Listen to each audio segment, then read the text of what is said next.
माँ की ममता एक छोटे से कस्बे में समीर नाम का एक लड़का रहता था।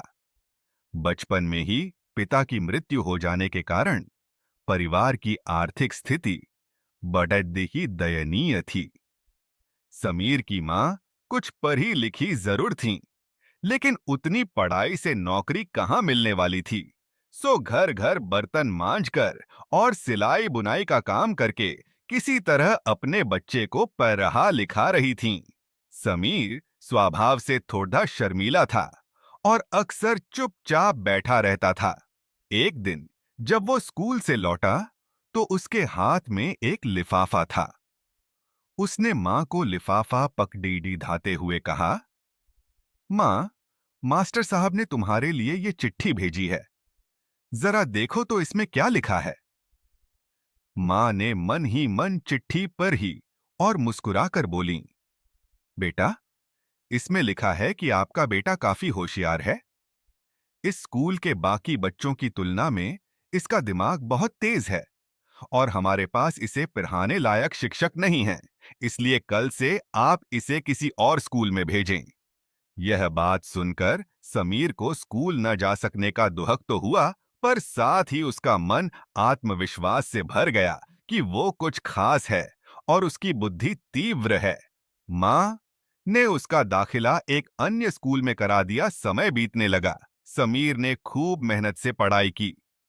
आगे चलकर उसने सिविल सर्विसेज परीक्षा भी पास की और आईएएस ऑफिसर बन गया। समीर की माँ अब बूढ़ी हो चुकी थीं और कई दिनों से बीमार भी चल रही थीं और एक दिन अचानक उनकी मृत्यु हो गई।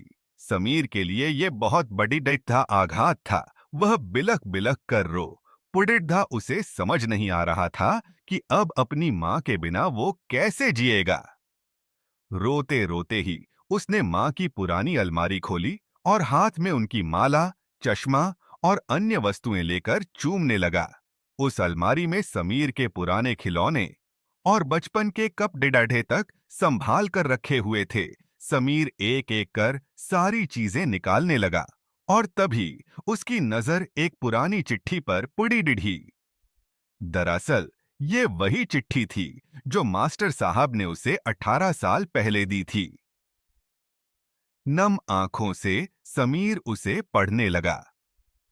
आदरणीय अभिभावक, आपको बताते हुए हमें अफसोस हो रहा है कि आपका बेटा समीर पढ़ाई में बेहद कमजोर है और खेलकूद में भी भाग नहीं लेता है।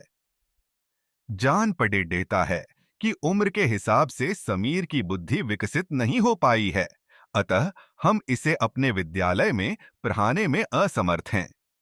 आपसे निवेदन है कि समीर का दाखिला किसी मंदबुद्धि विद्यालय में कराएं अथवा खुद घर पर रखकर इसे पढ़ाएं। सादर, प्रिंसिपल। समीर जानता था कि भले अब उसकी माँ इस दुनिया में नहीं रहीं, पर वो जहां भी रहें, उनकी ममता, उनका आशीर्वाद सदा उस पर बना रहेगा। दोस्तों, रुडयार्ड किपलिंग ने कहा है, God could not be everywhere and therefore he made mother's.